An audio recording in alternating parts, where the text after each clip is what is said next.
Hey, welcome back to my channel. My name is Yasmine and I make videos about money, careers and goal setting. This is my new filming space and I'm so happy to have you here. Thank you so much for clicking on this video. In this video, I'm going to tell you all about my career story. I get lots of people ask me what I do for a job, what I do now, what I used to do. And obviously because I share so much about my finances and my budgeting, and I'm on the property ladder, people are really interested to know how I got here. So I'm going to take you right from the beginning with a brief update on primary school and my education, because I do really think that is an important consideration when thinking about your career or jobs that you might want to do. And I will take you right up to the present day. So sit back, relax, grab a cup of tea, and I will take you through my journey.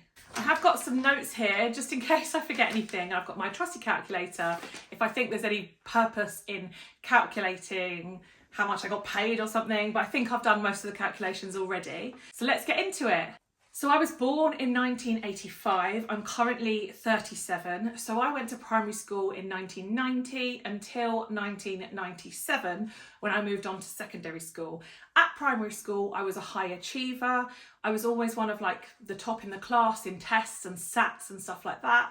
But the context for that is that the school was a really poor performing school. It wasn't a particularly good school, it wasn't particularly desirable, and the school wasn't great. So me being a high achiever in this school might have seemed great for me and my family, but I probably wasn't that much of a high achiever because there were loads of children in my school who English wasn't their first language, who had difficult home lives. We had a lot of refugees come in and out of the school. That said, I found education relatively easy to get on with and I was able to get into a very good secondary school. So my secondary school was a selective secondary school and they ran tests of everybody who applied. There was no criteria around where you lived, so it was quite a while from my house. I used to take a bus, but it was quite a long bus journey. And so we did a non-verbal reasoning test and we had an interview where we had to bring in some examples of our work, which looking back now to think that I went for an interview for a school place and showed them my certificates and stuff. I just think that is so weird to me, an 11-year-old having an interview to get into a school. Anyway, I know it does still happen in some areas, but for me it just seems wild. So at secondary school, I was a bit of a loner. I have always found it quite hard to make friends. I didn't particularly enjoy school. Trundled along in my education with one or two friends. I got bullied a bit. I didn't enjoy my time at school and home stuff was really bad at that point as well. So living at home with my mum, we didn't get on and it was just not a great time for me. By about year 9, I was almost totally disengaged with the school system. And it was actually at this point that my physics teacher suggested, whilst removing me from the classroom, that I might be dyslexic. But that was it. He just said, I think you might be dyslexic. And that was it. Nothing else. No extra support. No one followed it up. And I just kind of shrugged my shoulders and carried on with my life. One of the main things that I really struggled with in school was paying attention, staying focused, caring. I just used to think I really am not interested in this work. I understood from my upbringing that I was supposed to get a really good education so that I could get a good job, so that I could have enough money to live. Having been brought up in social housing with both of my parents not earning very much at the time and sometimes on the dole, or which is benefits, that's what it was called then, I was very much encouraged to get a good education so that I could get a good job and be in a better position in my life, in my future, than my parents were then. However, it didn't make any difference how much people told me that I was very bright and I was very clever and I could get really good GCSEs if I tried harder. I just couldn't apply myself and I couldn't focus. So I started to not really go to school that much and I basically disengaged from year 9, which is I think about 14 onwards. I did continue long enough to get my GCSEs and I actually got quite good ones considering how much I wasn't at school. Then it came to sixth form, which is obviously a prerequisite to going to university. And at this point, I just thought that I was supposed to go to university. So I stayed on at sixth form in my school. I'd never had a career conversation. I never had any discussions with an adult about what I might want to do, other than the kind of, what do you want to be when you get older?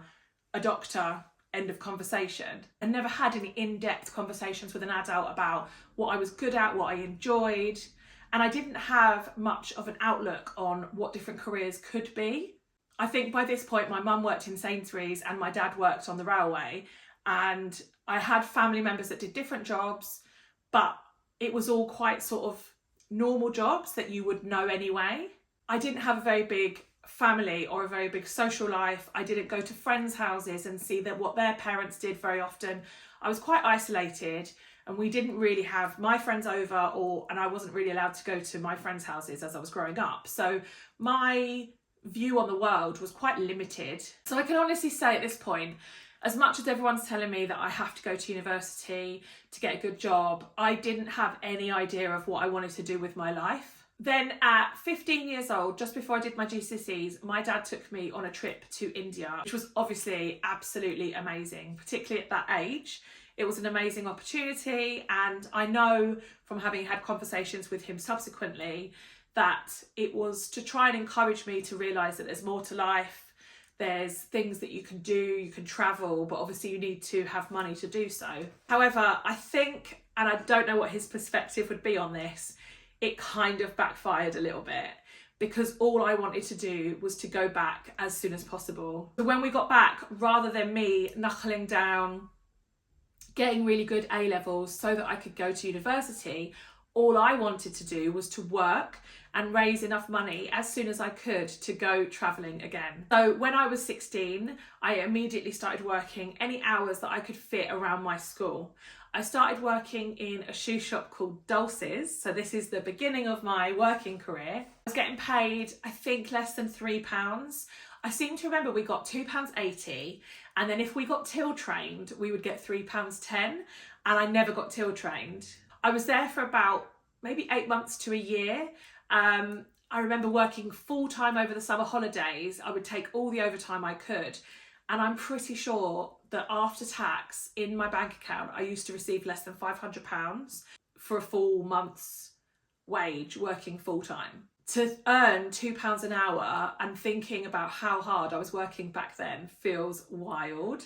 I know obviously in other countries wages will not be the same, and I do understand that £2 an hour would be a lot to some people, but for me at the time, compared to what things cost in London, I just think is wild.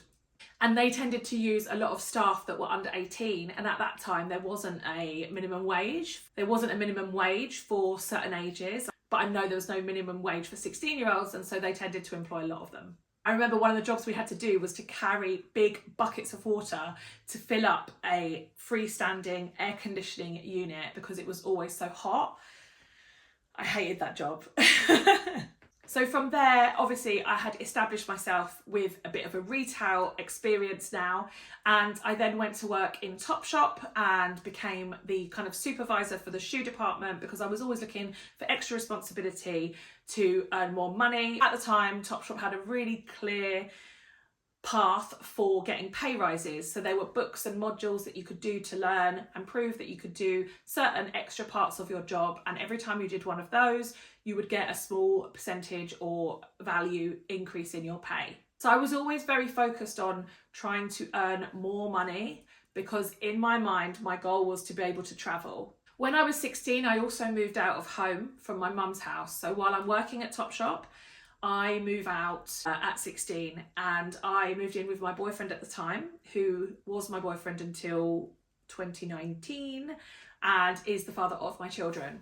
So I moved in with him and his mum. She very kindly let me stay. I couldn't live at my mum's anymore. The relationship had broken down to the point where it just wasn't okay. So my boyfriend's mum kindly let me stay with them. I did used to pay some money towards my rent from my wages. I think my wages were £75 a week for Topshop, and I would give maybe £30 or £40, and then the rest was for travel and food and stuff like that. And at that time I had actually listed myself as homeless because really it was temporary that I would be staying at my ex's mum's house, and I was trying to get myself somewhere to live independently. I would call about 15 to 20 hostels every single morning at 8 o'clock to see if they had a room, and they didn't. And I was given the advice by the council that I needed to give my job up because even earning £75 a week was too much for me to be highest priority for somewhere to live, even though I was a 16-year-old girl. They also told me to put dirt on my face. When I came to the town hall to discuss the fact that I was homeless, they told me to wear the worst clothes I had. Yeah, it was all sorts of stuff like that. And that really, really put me off, and it made me very untrustworthy of looking or asking for support, because they were telling me to give up the only thing I had, which was my job. I was actually also at college at this time, so I kind of skipped around a little bit, but I stayed on at my original school to do A-levels there at a sixth form, but I really hated it. And having not discussed what I wanted to do with my life, I realised that it just wasn't the right move for me, and I had just stayed on because that's the only option I had. It was that or go to work. And because in the back of my head, I thought, well, I have to go to university because that's what everyone's always told me I have to do. I did my A-levels. Then I signed up to Croydon College the year after, and I did photography, art and media studies there. I signed up to a full-time A-level course because you had to pay to do part-time, and I couldn't afford to pay, but I never had any intention of doing the media studies course. I did attend and I tried, but in my head I thought if it all got too much with the volume of hours that I was doing in work and doing my A-levels at college, then media studies is what would drop, not the hours at work, because obviously at this point I was supporting myself on that money and I needed to continue my hours. So I carried on working at Topshop, and I don't remember the pounds per hour, but it would have been about £4.50 an hour or something like that. Really, really like gone up in the world from Dulce's in a short space of time, but still quite low. I then went to work in Levi's, so you can see the trend here. I was really into fashion and I loved retail. I really enjoyed selling to customers. I enjoyed when the new stock came through. I enjoyed the visual merchandising aspect. Levi's gave me quite a different outlook on what retail could be because it was much more of a personalised service. And I started to work with customers one-to-one. They would come in, tell me what they're looking for, and I would pick out jeans in their size, put them in the changing room, and then work with them to find the right fit. And I really enjoyed that. At this point, having felt like I'd exhausted my opportunities of trying to find somewhere to live through the council whilst being homeless and 17, I decided that I just needed to earn more money. So whilst I'm doing a full-time course for my A-levels at college and I'm working at Levi's, I decided to look for a new job. And I found a job in central London, and it was always known if you go to central London, you will earn more money, which is true, and that is what happened.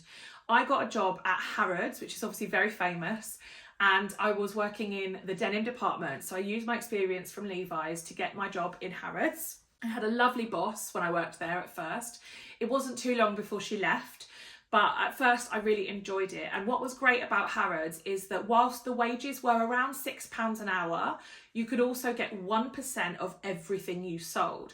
I don't know if it's still like that now, but that commission gave me like a real drive to sell to customers. It was the first time I ever felt that I was truly being rewarded for my hard work, because I used to love it when a customer bought more from me because they tried something on and it felt great. That was a real enjoyable part of my job, but then getting the 1% commission on top of that was amazing. So I really loved working there. There were a few people who were a bit unkind. Like, it's really weird when I think back. They were a lot older than me, and most of them men, and they were quite bullyish. And I think it's because the commission was involved. At one point, one of them even slammed my fingers in the drawer, but I didn't say anything. It was a major issue with the whole culture of working in Harrods, but it's something I've always chosen not to talk about. I did actually have one of the documentary TV programmes ring me up once and asked if I would do an interview on the then owners, but for some reason I've not really seen anyone else speak out on the kind of things that went on, so I've always decided not to as well. So I carried on working at Harrods for quite a while, earned good money, and it was at this point, and having just finished my A-levels, that I was finally able to book that trip back to India. Me and my boyfriend at the time, who again is my ex, who is the father of my children, we booked a 6-month trip to India to travel all around and see all the different parts of India. I had a great time.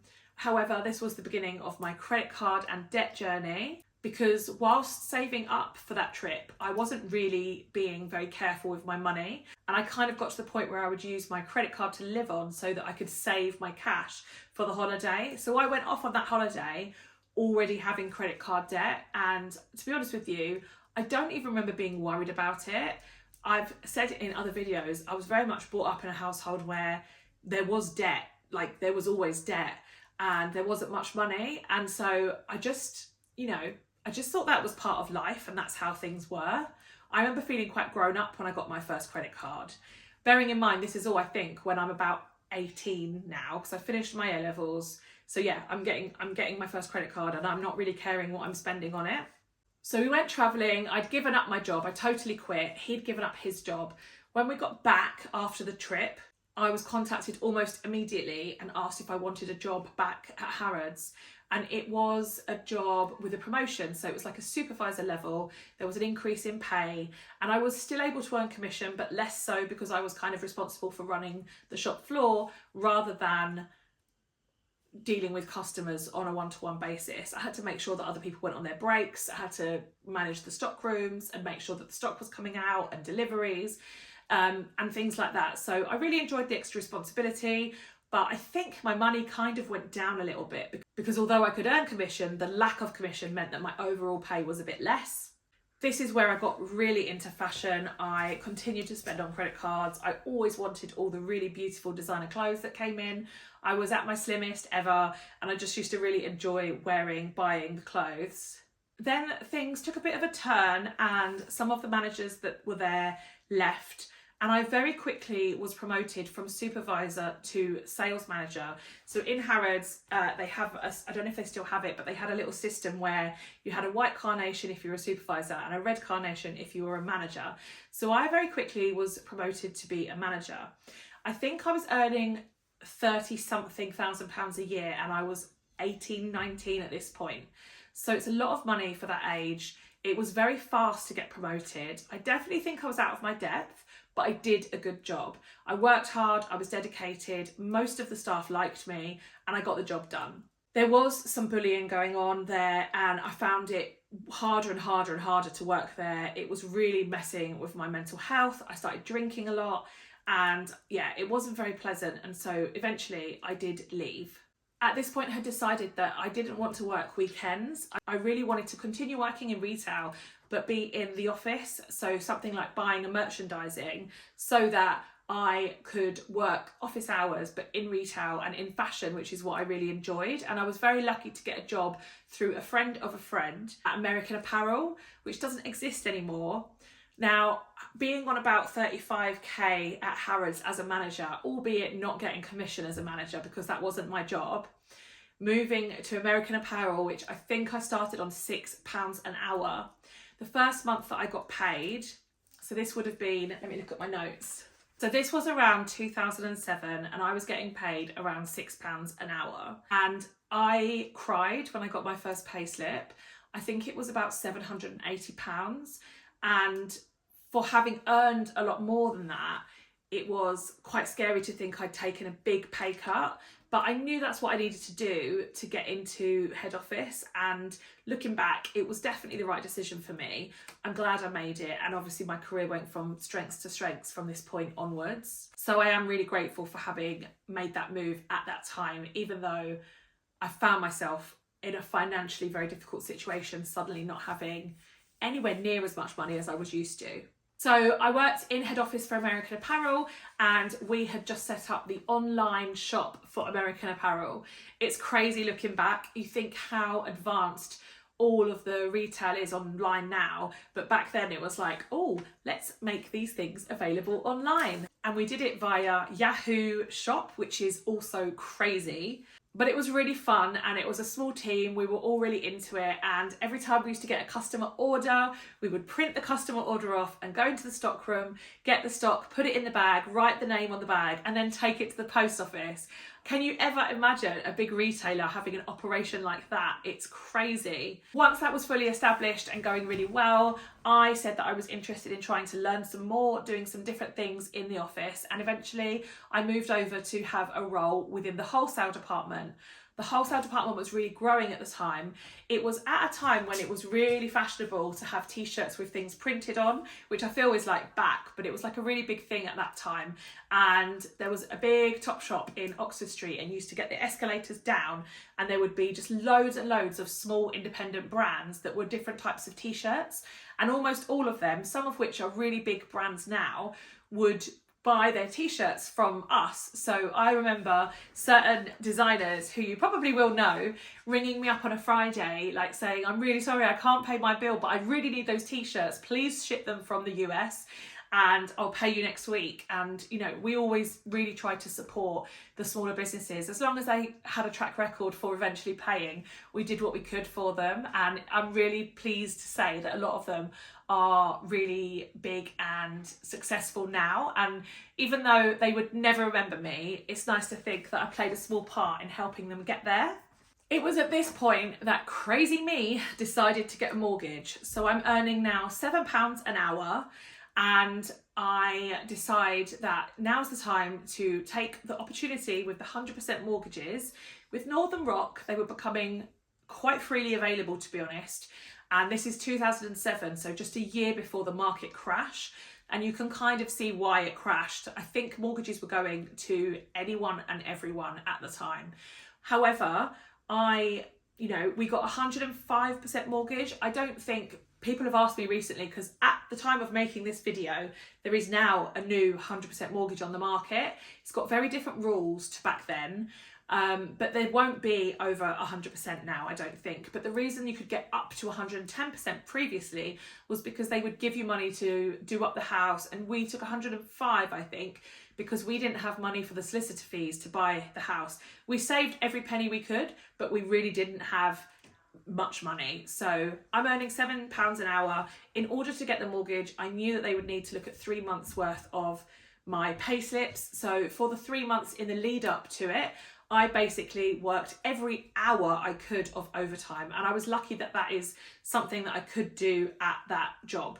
So we got the mortgage based on that at 100% at 6.5% interest, fixed for 5 years, and then interest rates plummeted to 0.5% a year later. And all of my friends were paying on their variable mortgages, they were paying like £300 on like 1% interest, and we were fixed for another 4 years on 6.5. But it is what it is, and I still don't regret it because it got me on the ladder. So obviously I've bought the house and I'm in this job, and I knew that I needed to earn more money again. We'd stretched ourselves financially as much as we possibly could to buy the flat. And we were like living on a mattress on the floor. Our saucepans were given to us from people who didn't need their saucepans anymore. We didn't have a sofa. We had a borrowed futon to sit on to watch TV, which was giving both of us a bad neck. When you sit on it all the time, I don't think it's any good. And we were basically living on couscous. And that was all fine because we bought a flat, and we were so grateful for that. But I knew that I needed to try and earn some more money. So at this point, I started looking for a new job. I applied for a job at Flight Centre because I still had that urge to travel. I knew that you could get travel agents tickets, so I thought it'd be a really good way of earning some money, but then also having an opportunity to go on holiday. I went through a 4-stage interview process for Flight Centre, and I got the job in the end, which is really surprising because one of the parts of the interview process was a test on your geographical knowledge. And anyone who's followed me for 5 minutes knows that I am just not very knowledgeable, probably because I didn't go to school. And they asked me where Machu Picchu was, and I think I said Australia. Like, it was bad. They actually said to me, we want to offer you the job because we think you're great, but you are going to have to work really hard on your geographical knowledge because you do need to know that. So I was really, really pleased and proud of myself that I'd got the job despite being very challenged when it comes to geography. But I didn't take that job in the end because I decided it was too much of a risk. It was a £12,000 salary and commission on top. And because I'd have to really get up to speed with my geography, I was just really scared that it wouldn't end up being a good salary if I didn't make enough sales. And I was also scared that if I didn't make enough sales, I'd obviously be sacked like quite quickly. So I carried on searching and I thought about what matters to me, what's really important to me.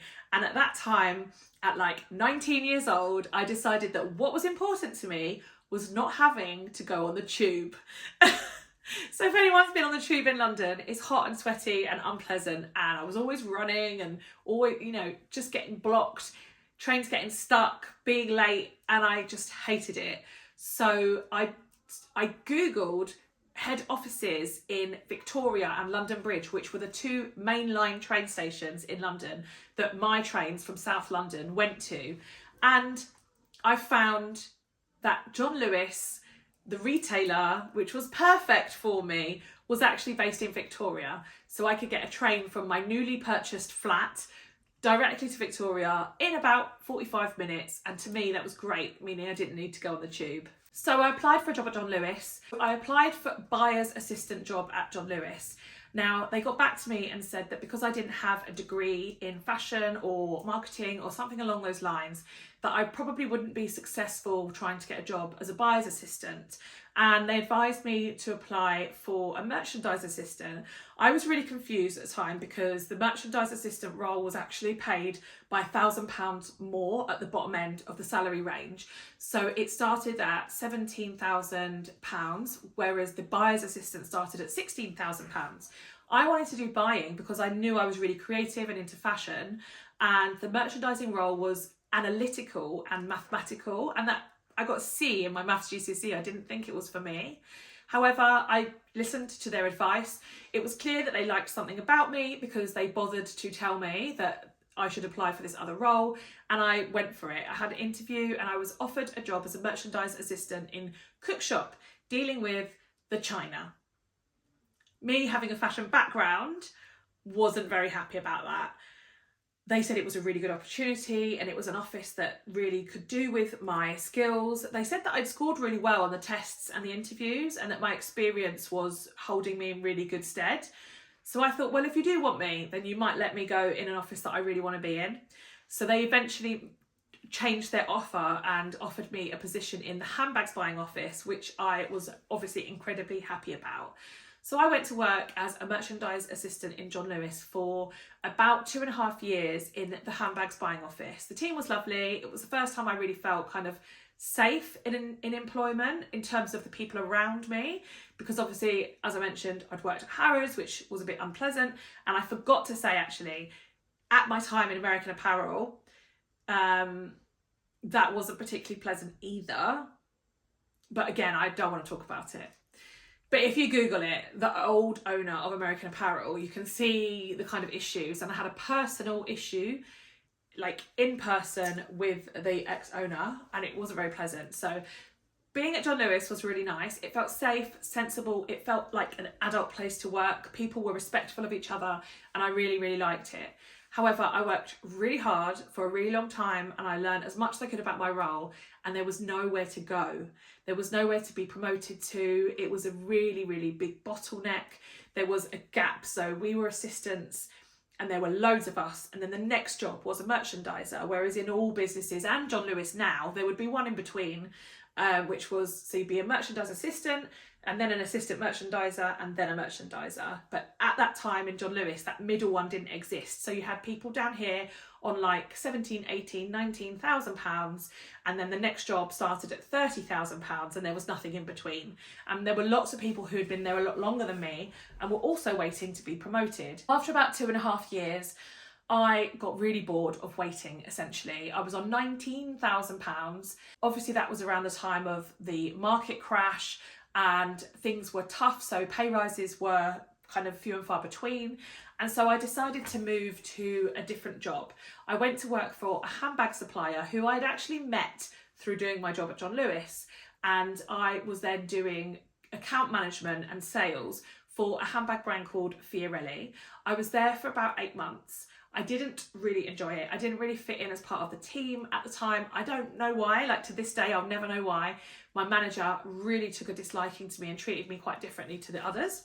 So we kind of agreed that it just wasn't a good fit, and I was made redundant, I think, from that job because it just wasn't working. And I then decided to go and sign on. So in my entire life, from age 16, I've been working full time and had never signed on or anything. I think I'm 20 or 21 at this point, and I was earning about £25,000 a year at Fiorelli, I think. So I went and signed on, and I was actually only unemployed for 3 days. So I got £6 in benefits, but I was unemployed for 3 days, and I was asked by John Lewis to go back. I was really hesitant to do so, but they said that the bottleneck was being addressed and there were lots of new roles coming up. So I said, I'll come back, but I really need to be promoted within 6 months. And it wasn't just about the money, like obviously we've discussed. I was living on couscous, a mattress on the floor, we had no money. However, I also felt like I deserved it, and I think they did recognise that. So I gave myself a 6-month time limit to go back and be promoted, and I was promoted after 4 months of going back. I was promoted into an assistant manager role for a team that did branch merchandising. So that's basically deciding how much stock different stores need, and it was quite different to what I had been doing in buying and merchandising up until this point. But it was a really, really good step for me because it gave me a view into projects. At that time, there were loads of IT projects going on, and there were loads of new store openings for John Lewis.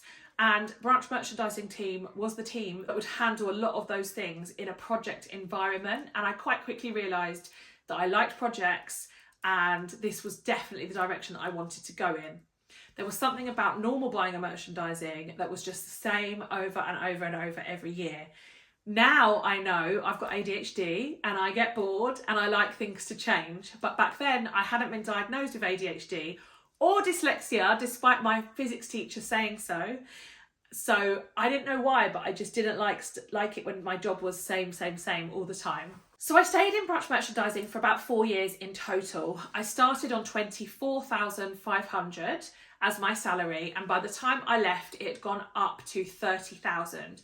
And I'd worked really hard, and in the middle of that time, I went off on mat leave with my first child when I was 26. And even during that time, we were rewriting what our job profiles were because we'd taken on loads of responsibility, and it was really recognised that I was doing a great job, I was involved in a lot of stuff, and that my salary wasn't really where it should be. So that went all to HR, and they looked at what the salary should be and they changed them. But where I'd already got up to 30k within the bracket that I could, the new role started on 30k and ended at 40. But because I'd been stuck for so long, I requested that I actually went into that because I'd already been doing that job for like 2 years and I hadn't been paid for it.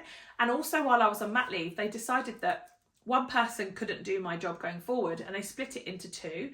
So there was real recognition for what I was doing as part of that team.